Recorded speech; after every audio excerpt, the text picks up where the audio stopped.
facilities in the state of Florida.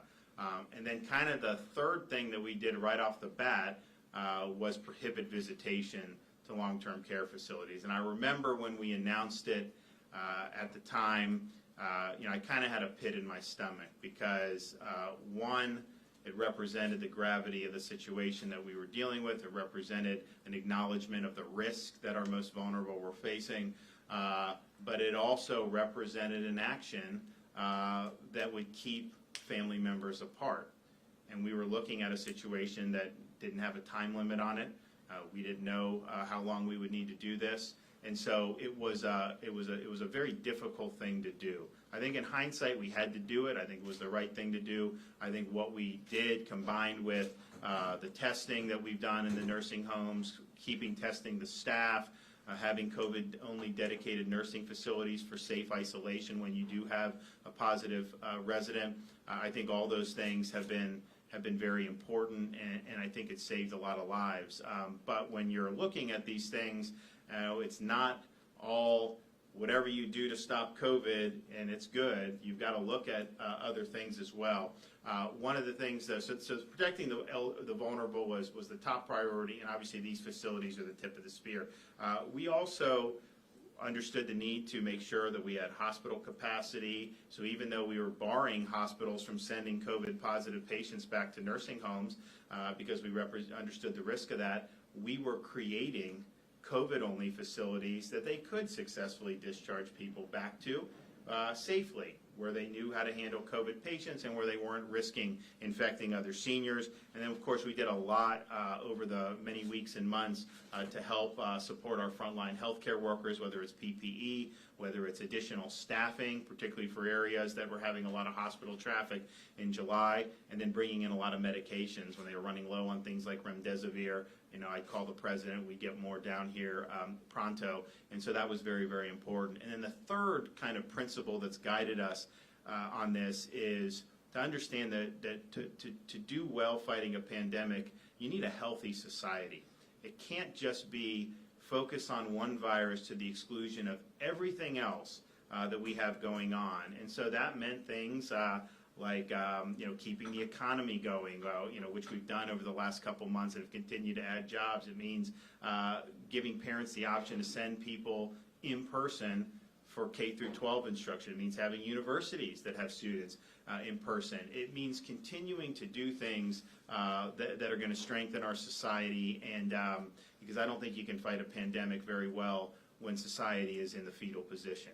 And part of having a healthy society is understanding that human beings seek affection, that you have family members who, and many of the folks understand that they have loved ones who are in the last stage of their life.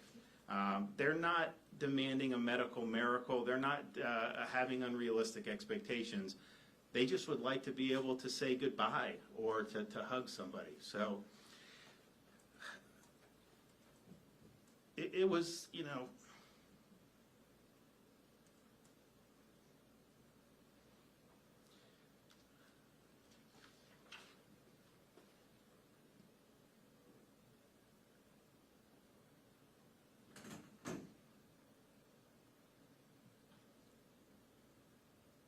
I think it's difficult to think that some of our actions may have prevented. So do you want to? Thank you. I am incredibly grateful to be here, to be a part of this. The support that we have received from you, your heartfelt, true support from the rest of the task force. Secretary Mayhew, you have been amazing, the way that you led us to come to where we are today. It has been 175 days. And I am absolutely thrilled. I'm going to cry myself. This is going to be one of those days, I can promise you, when our caregivers for compromise see that we're getting back in. It's going to be as if the days hadn't happened, because that first hug and that first conversation and rubbing their back and holding their hand will take away the pain that we've all been suffering for these last 175 days. I am absolutely honored to be a part of this. I think our recommendations will be the blueprint for many states to come. We do have the Facebook group for every single state in the United States, and I believe Florida and Governor DeSantis' actions will show that we are the leaders in this and that we can do this safely. We are going to see some cases, I know that, but I also know that I want to be with my husband and everybody else out there. Hundreds of thousands of caregivers want to be with their families.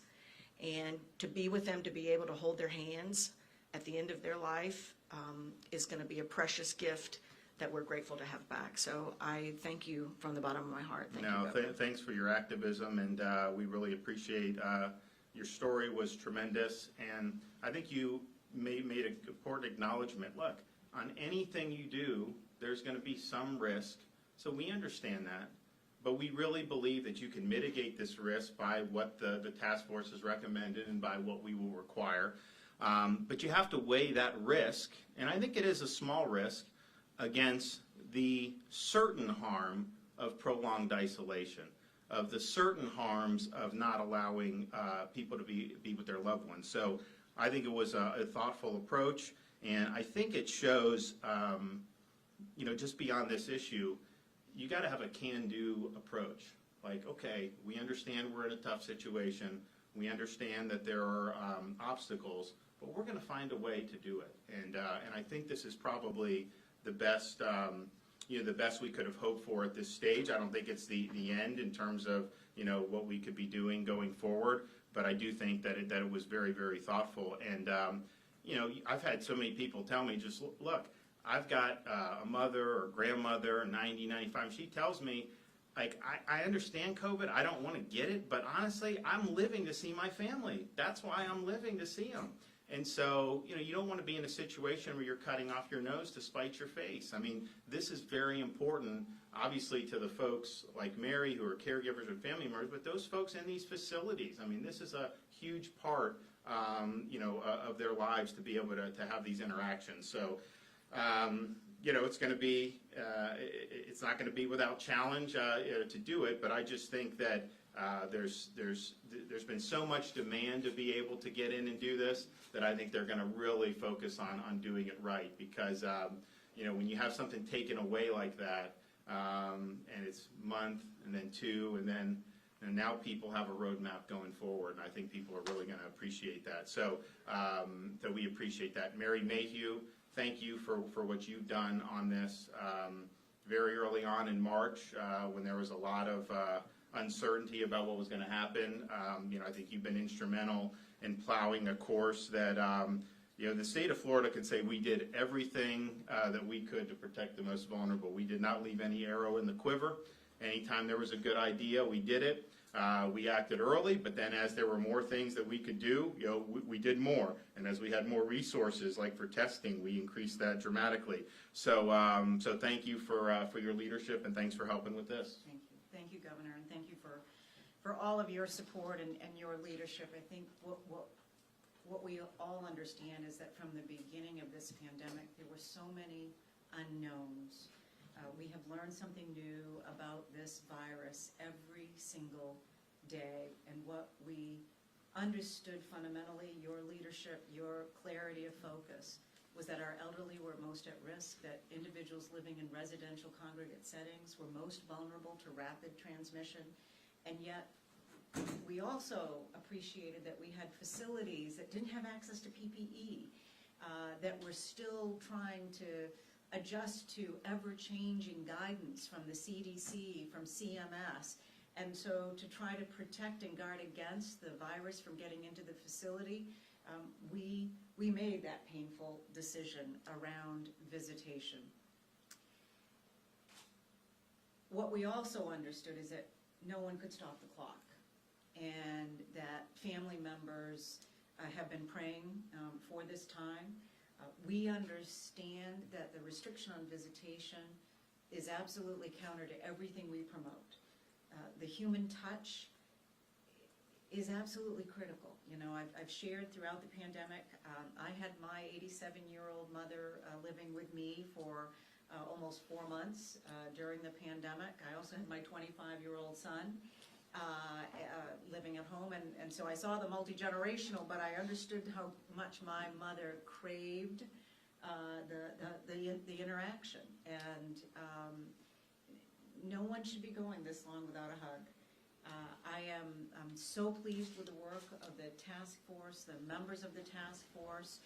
These are incredibly emotional challenges that we have faced, but the thoughtful engagement, balancing our concerns about this deadly virus against the need to support safe visitation. And I'm really pleased with the recommendations, with the report. I am confident that as people are able to visit with their loved ones, that there will be adherence to just the basics: hand hygiene, wearing a face mask. If they're an essential caregiver, or in there on a compassionate visit, they're going to wear appropriate PPE and adhere to hand hygiene, and we can keep our loved ones safe, but bring families back together. So thank you, Governor. Thank you. Secretary Purdom. Thank you, Governor, and again, echo my gratitude for what you've done. I've never seen government move so quickly as you did in the last 10 days. So you kept us on task, but more than important, you kept us focused on the task at hand. So it was really a privilege to be part of that. But I know that since this pandemic began, it's been a constant precarious balance between limiting the spread of the virus and also the need for life to go on. And I think, Governor, when you came up with your Safe, Smart, Step-by-Step plan, that was an excellent plan because it says to the virus, it will not confine us. It does not define us, and we have to move on. And then all of a sudden, Mary Daniel comes along and provides that human element to that we cannot let this virus confine us and define us. And so she brought that to us, and all of a sudden we sort of like, this is what this is all about. And that's what energized us. That's what energized this lady here and the rest of us. It was a privilege to be part of that sort of dialogue. We made time because it was important to make time. And thank you for that because, we've been all working really hard to try and focus on every day, day in, day out, trying to address it. Then all of a sudden you made it sort of, oh, this is the human side of this. This is why we're doing it. And all of a sudden it made us sort of like relax a little bit because we're like, oh, this is what this is all about. And then it refocused us and re-energized us. And so what you're seeing now is a result of that. So thank you for that. And I know that you represent, caregivers who compromise, a lot of individuals out there. So we're really excited about sort of seeing this. And, and you've mentioned before, there's going to be another virus. And you mentioned this as well, Governor. We are Floridians. We are very strong, and we are sort of determined. And we're not going to let anything confine us or define us. We are going to work together on resolving these issues. And this is going to make us stronger moving forward. So thank you for sort of, reminding us of what's important, and we're just, it's been an awesome effort, and I'll always remember this. I will. So thank you, Governor. Thank you. Michelle? First, I wanted to say I hope Mary gets a chance to put her cape up, hang it up for just a little bit. But it's been such a privilege to get to work with you, Mary, and for your voice to be so apparent and poignant and articulate, and so many people needing you to speak up for them. So, here in Florida, Alzheimer's, we have the second highest prevalence for Alzheimer's and dementia in the country. And I told you 60% of the folks living in these long-term care facilities have some form of dementia. We've always been so thankful because the governor has come out so early on in the game to champion these efforts, and not just for people living with Alzheimer's and dementia, but for seniors in general. So I felt like what we needed to do in the beginning to be protective, to take care of our loved ones in long-term care, and then we got to a space, as Secretary Mayhew said, where this has been long enough. As you said, this has been long enough, and we needed to come up with solutions. So I was grateful to be on a task force that really got to that fast. And what I love about our leadership and our governor and Secretary Prudhomme and Secretary Mayhew is we do get to it fast. So we met, and I feel like here we are again today, just a short bit later. I could get choked up thinking about the pictures, thinking about you hugging Steve, and thinking about where we are today, and knowing what that quality of life, or what those hugs and what that touch and what that interaction is going to do for so many across our state. So we've done a lot to get to here that I'm very proud of, and I can't wait to see tomorrow. So thank you to all of you, to you, Governor, to you, Secretary and Secretary. It's an honor to get to be here today, so thank you. Thank you. Gail? Yes, Governor, thank you so much for keeping seniors in the forefront from the beginning. Every press conference, you mentioned seniors. They were right there in the front of your mind and everybody's mind, and we do appreciate it. And you, Secretary Mayhew, for your leadership, for this committee. This task force has done remarkable work. Secretary Prudhomme, of course, everything that you do as well. From our communities, we are so excited. I have to tell you, you have made over 100,000 seniors very happy today. And come tomorrow, they'll get to see their loved ones again and have some normalcy in their life. So I'm just so excited. And Mary, thank you for bringing this to the forefront, and everything that you're doing to take care of your husband. It's wonderful. So thank you. Thank you. We probably should talk about what actually the recommendations and what we'll actually implement. Did you want to do that and give an overview? Do you want me to do it? I mean, I can do it. Please. Okay. So if either of the Marys want to chime in, but just kind of the broad overview about what we're going to do. So the baseline law in the state of Florida is you have the right to visitation. We obviously had to suspend that as part of the emergency to try to keep the COVID from going in the facilities. And so we did have some exceptions, of course. So basically, this is broader exceptions to the original rule. So it's not back to fully normal, where but it is allowing the visitation, which is important. So all visitors have to wear the PPE and then pass through a screening. So the screening, of course, the temperature check, but as we know, not everyone has a temperature who has this. Some of the symptoms that they look for, maybe a cough, sense of taste that's been suspended, some of the other COVID symptoms, and then they do ask a series of questions about, have you been to a crowded private event or something like that recently? And so that is a really good way to be able to try to identify anybody who may be symptomatic. And obviously, if someone's really sick, that's obvious, but really it's kind of the very mildly symptomatic folks who may get sicker as time go on, but they're very contagious at that point. All visitation has to be by appointment only, and long-term care residents can designate up to 5 visitors with 2 visitors at a time for visitation. There's no minors at this time unless there's compassionate care exceptions. And I've told the committee, we'll see how this goes, but I personally would be very comfortable with minors. I think if you look at the way the transmission is typically gone, every time they do sequencing studies, it's usually the adult infecting the minor rather than the minor infecting the adult. Now, obviously, a 17-year-old will be more likely to spread than a 7-year-old, but I'm very comfortable on an evidence-based perspective that that's something that we could get to very soon as well. No facility can allow visitors, though, unless 14 days have passed without the onset of a new positive case in either a resident or staff member. And the only exception to this 14-day rule is for essential caregivers and compassionate care visitors. So an essential caregiver is an individual who provides healthcare services or assistance with daily life, like bathing, dressing, and eating. A compassionate care visitor is intended to provide emotional support to help a resident face a difficult situation, such as end of life, a difficult transition, or some kind of loss. So this is trying, I think it's smart, it's incentivizing good practices on part of the facilities, because if you do that, then you're going to be able to have the visitation. Obviously, your residents' family members will be very happy with that. I think we've now gotten to the point where we obviously had more prevalence in July at our facilities. So the facilities, we have less prevalence yes, now. Over 60% of the facilities that haven't had any cases over a 14-day period for either staff or residents, and that's an even higher bar than no new onset. So we expect that percentage to be even higher.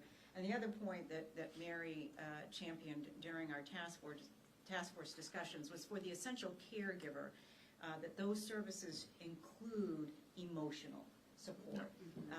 And so as we look at that role and how important it is, we think about mental health in everything we do in supporting individuals. And because we have such a high percentage of individuals in our long-term care facilities who are suffering from depression, dementia, that emotional support is critical to their quality of life, to their health. So that was an expansion of that definition that I think even if a facility hasn't met the criteria for that 14-day, you can have family members designated as an essential caregiver. They can designate 2. Only 1 can visit at a time, unless it's an APD, an Agency for Persons with Disabilities group home for individuals with intellectual and developmental disabilities, then they can have 2 essential caregivers at a time visit. So that was a significant expansion for both the compassionate care and the essential caregivers. So really pleased that will be authorized immediately. That was a critical piece, I felt like, a critical piece. And I would also just like to thank all the administrators, the executive directors, and everyone that works in the communities for doing such a wonderful job, taking care of the seniors and making sure that they were safe. And I guess, Governor, we know that as we've gone through this pandemic, we have seen so many providers rise to the challenge. And we have seen silver linings in the catalyst for change in the delivery of services. We talk often about telehealth, the dramatic increase in telehealth. Well, for our long-term care community, we have seen some catalysts for change around their approach to infection control, what they've learned from the new guidance from the CDC, from CMS. Our job is to help ensure that that gets sustained, that when the crisis isn't at the door, that commitment, the continuous quality improvement, continuous process improvement remains a focus. So we protect our elderly, those with underlying medical conditions, but we allow family members to be absolutely connected and part of their lives. One distinction to make as well, that the essential caregivers versus the general visitation. The general visitation is the 5 people, 2 at a time. They must social distance, so there's a 6-foot requirement for them. The essential caregivers, which was something I was pretty passionate about, you may touch. So there is hand holding, there is back rubbing, there is hugs. So we're going to see a lot of that in the coming days. I'm very excited about that. One other thing I'm excited about, if you don't mind me chiming in, I'm turning in my 2 weeks notice today. I'm not going to be a dishwasher anymore. I'm going back to being just a wife. Well, well, we appreciate it. And I think it showed, you know, that you were going to go through lengths to be able to be with your husband. You know, why shouldn't we go through whatever lengths we can for policy so that people like you all across the state, you know, have the ability to be there with the people that you love. So it was a great inspiration, and I think that we'll put this into effect probably later today when I get back. I'll sign it, and obviously there are some criteria. So there's going to be some facilities that the remaining that still may have some lingering problems. Although, as Mary pointed out, you know, once someone tests positive, it kind of lingers for a while.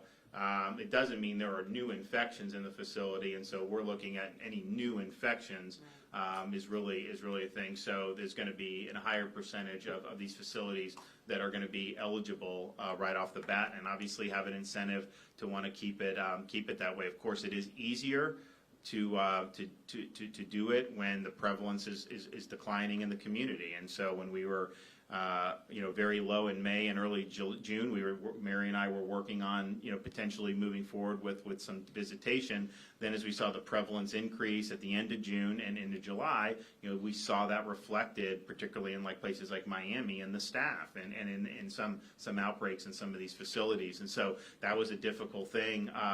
You know, even though we wanted to do this earlier, it was difficult to pull the trigger under those circumstances. And so, you know, the virus obviously isn't gone, but the prevalence from where we are now versus where we were at the beginning of July, you know, it's just a much better situation for us, and we obviously, you know, want to continue to see it go in that direction. So we do want to see everybody's pictures, so you guys can work on that, and but we're just glad we were able to get to yes. So.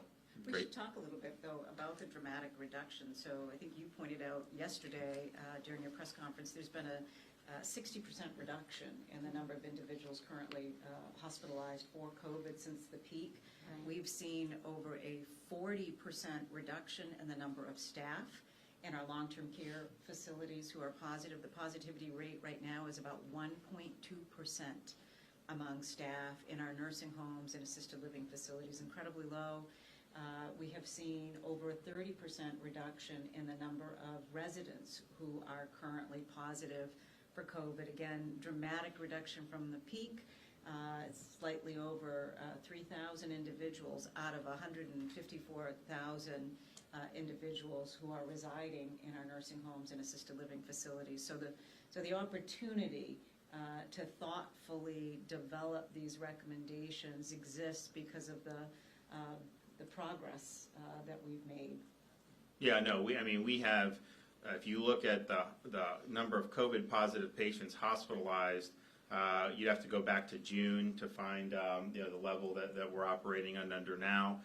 Some counties, if you look at their July peak, they're much lower than their July peak. But if you go before their July peak, you'd have to go all the way back to April to find where they are right now, with this. And so those have been really good trends. And obviously, I think those trends on the hospitalizations were kind of signified by the decline in the people going to the emergency department for COVID-like illness, which we saw that peak that second week of July and started to go down. And now we're at levels like we were during the first 2 weeks of June. And so that's probably the best indicator about prevalence in the community, and I think that's a very positive trend that we did see early, and that really gave us confidence that we were going to see the hospitalizations plateau, and then of course we've really seen a dramatic decline. I mean, we were at almost 10,000, and now we're at 3,400.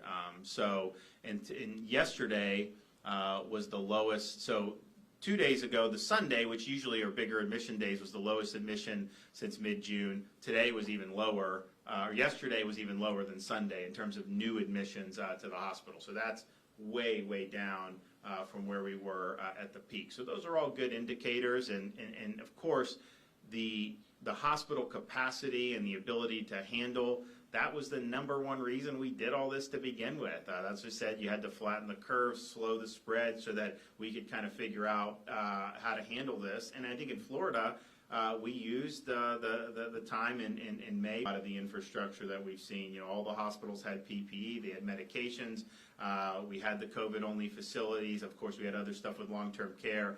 So even as we were at the height of this in July, there was never a question about hospital capacity. I mean, we had probably 12,000 beds at the low point, and we always had 15 to 20% of ICU beds available, and obviously that could have been expanded. So from that perspective, that was something that we monitored very closely, and we're very comfortable with where we are right now. I mean, that 3,500 or whatever where we're at now, that represents probably less than 6% of all licensed beds in the state of Florida.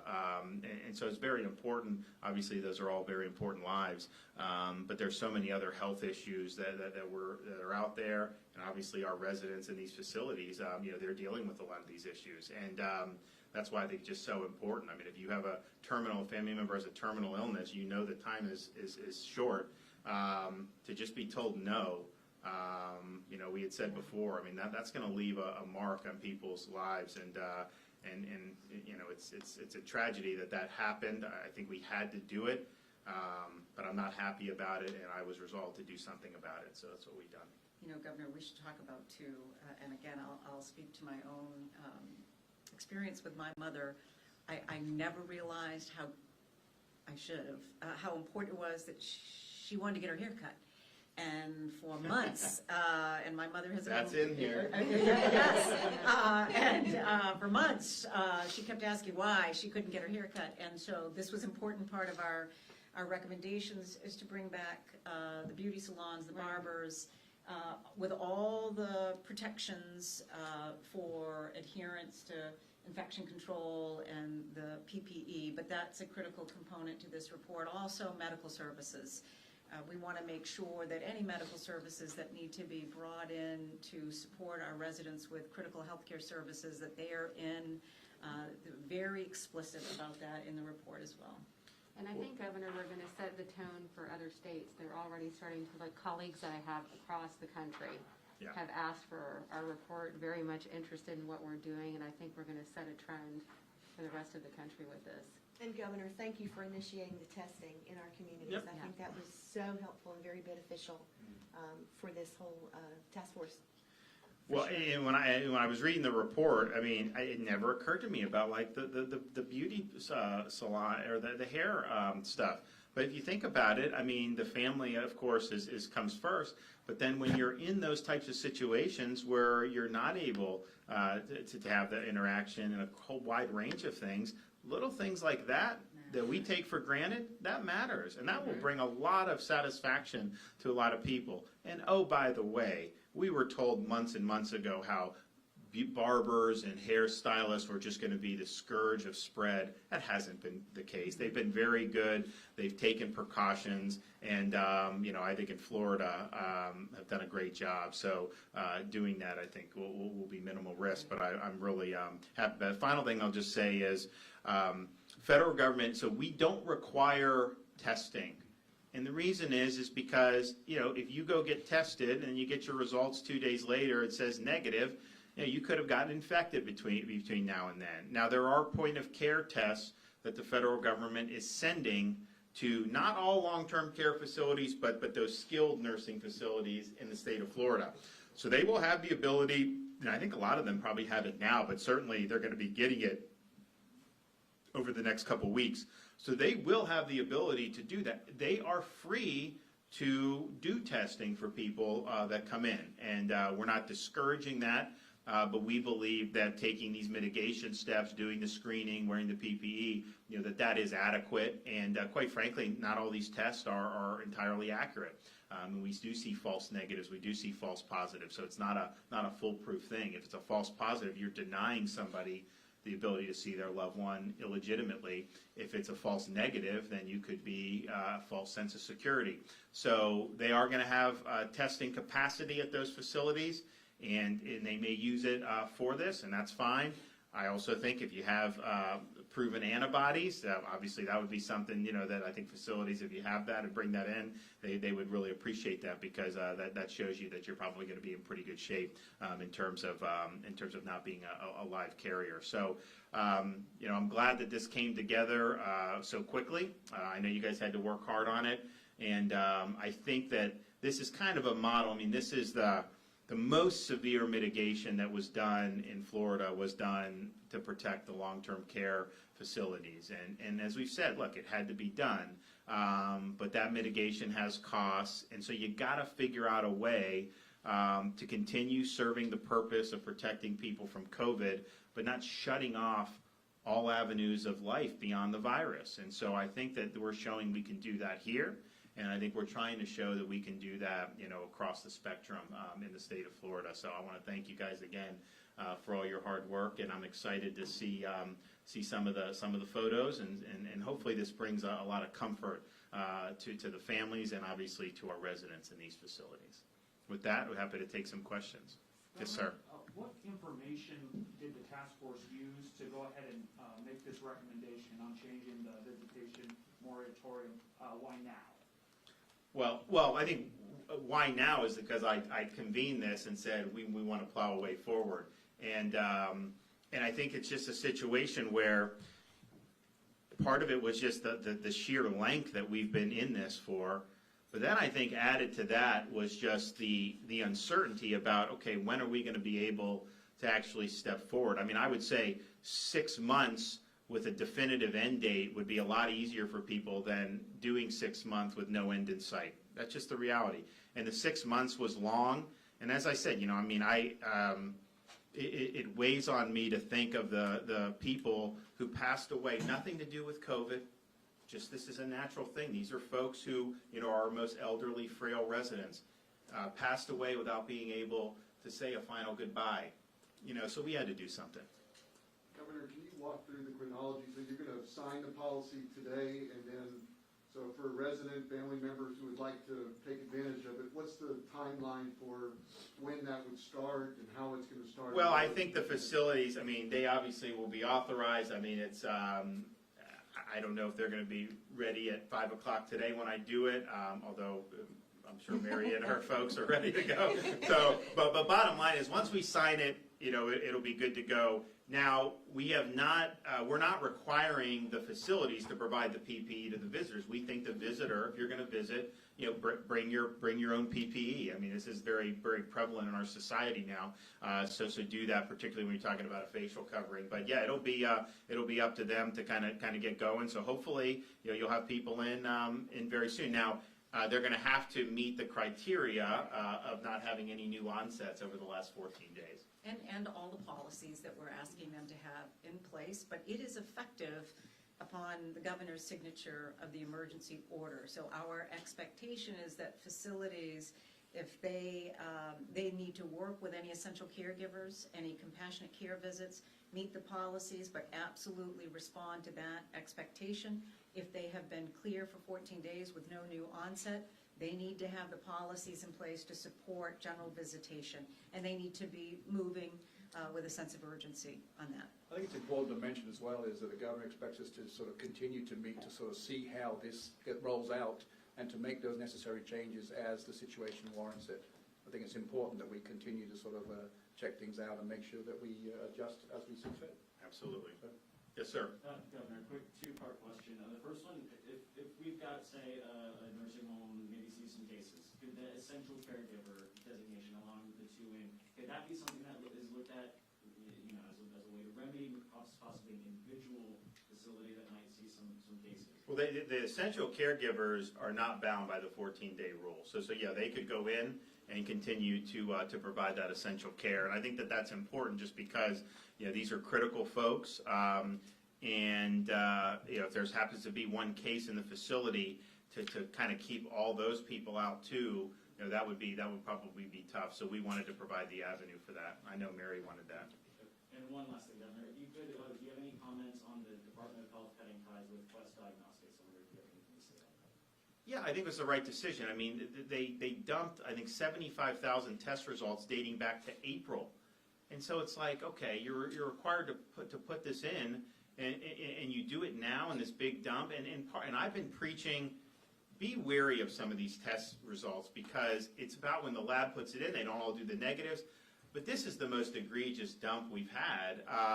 And so there's people that are actually using this on a local level to determine, hey, school, this or that. And obviously, I think anyone should just take today's results and just put them aside because most of those were not recent results. But yeah, it's look, in defense of, I think, just the way, this is not the way a lot of this information really was designed to be used. I think we've fallen into a trap because we do want data, which is good, but some of this data is just flawed. I mean, some of these test results can be dumped over many, many weeks, and in this case, many, many months. And we now know that just a positive test, it doesn't even mean you have live virus. There was an article in the New York Times this weekend talking about New York, Massachusetts, and I think Nevada. They studied all the positive tests that had happened over a certain period of time, and they determined 90% did not have contagious virus, even though they're positive cases. So these are people who are isolating for 2 weeks when they cannot spread the virus. And so there's a lot of problems with this. That's why what I've tried to tell people, particularly locally, and that's certainly how we focus on better metrics than that are more credible. So ED visits to COVID-like illness. If we're at 400 a day in Florida compared to 2,500 at our peak, we know there's less prevalence. That's just, there's no way you can get around that.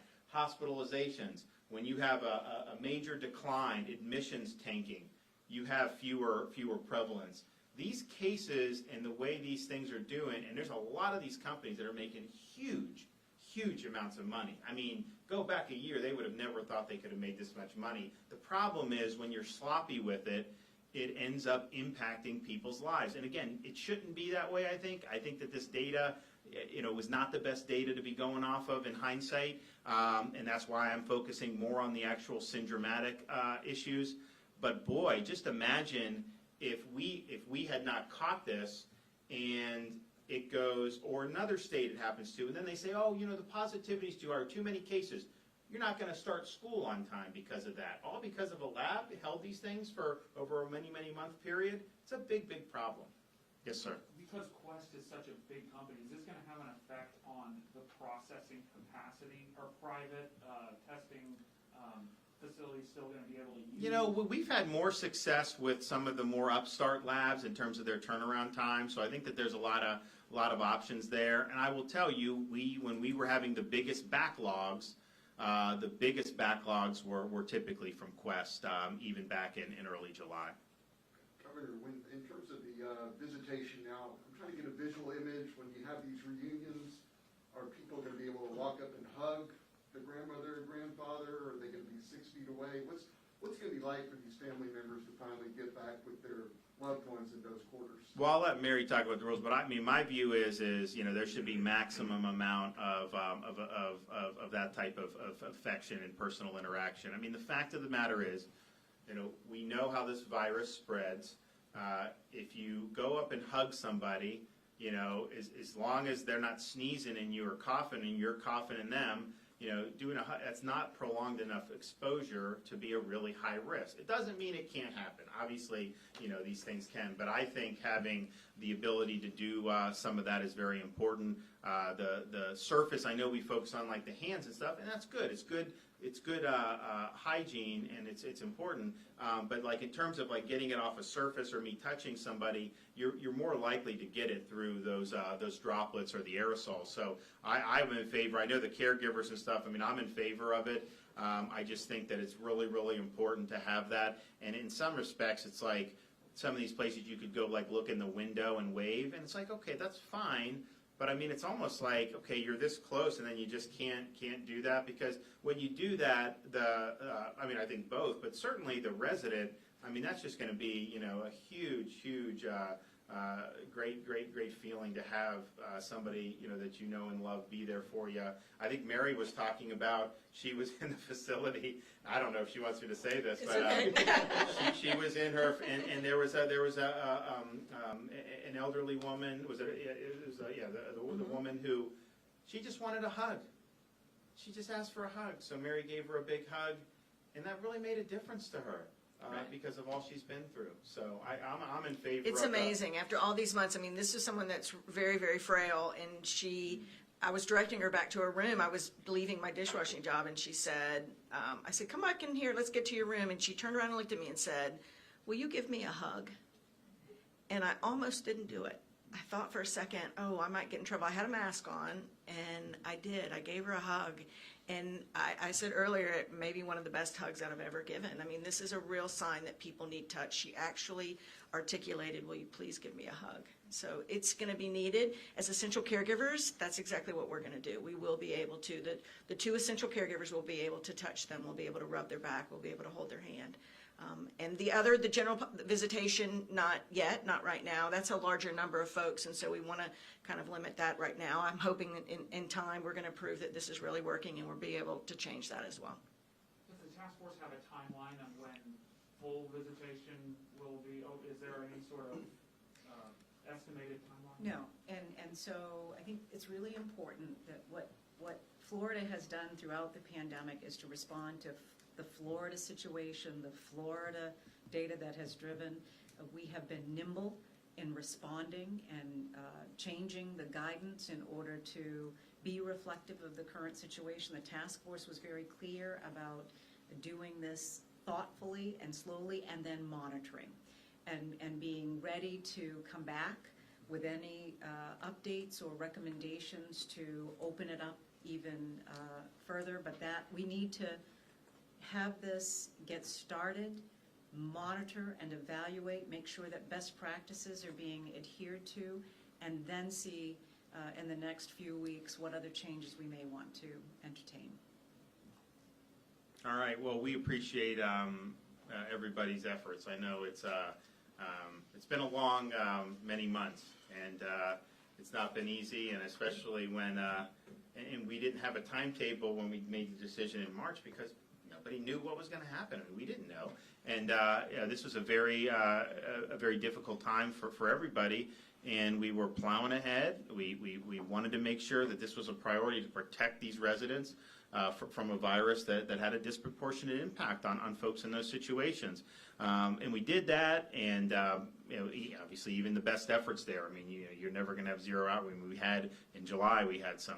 We've had them across the whole time. We've been able to mitigate and been able to save a lot of lives at the same time.